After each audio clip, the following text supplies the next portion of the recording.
স্খলিত হয়, এর অন্যথা হয় না। অতএব তস্মাৎ সর্বেষু কালেষু মামনুস্মরয়ুধ্য চ ময়্যর্পিত। অর্জুনের 6টি প্রশ্নের সমাধান করেছেন। এখন শেষ জিজ্ঞাসা, শেষ সময় কিভাবে আপনাকে জানতে পারা যায় যে তারপরে আর কখনো বিস্তৃত হন না? অন্তকালে চ মামেব মৃত্যুর পরেও দেহের কর্ম থেকে মুক্তি পাওয়া যায় না। প্রারব্ধ ভোগ হয়ে গেলেই মন নিরুদ্ধ হয়ে যায়, এবং যখন নিরুদ্ধ মনেরও বিলয় হয় তখন শেষ সময়, যার পরে দেহ ধারণ করতে হয় না।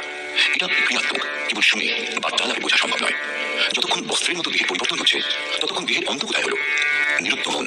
এবং যখন নিরুদ্ধ মনেরও বিলয় হয় তখন দেহ থাকতেই দেহের সম্বন্ধগুলি বিচ্ছিন্ন হয়ে যায়। যদি মৃত্যুর পরেই এই অবস্থা লাভ হয় তাহলে শ্রীকৃষ্ণ পূর্ণ হতেন না। তিনি বলেছেন যে বহু জন্মের অভ্যাসের পর প্রাপ্তিযুক্ত জ্ঞানী যে যে ভাব চিন্তা করতে প্রাপ্ত হয়, তাহলে তো খুব সোজা আদান-প্রদান। আজীবন আনন্দ করে মৃত্যুর সময় ভগবান স্মরণ করে নিলেই হয়। কিন্তু শ্রীকৃষ্ণের অনুসারে এরূপ হয় না। সদা তদ্ভাব ভাবিতঃ, সেই ভাবেরই চিন্তন করতে সমর্থ হন যে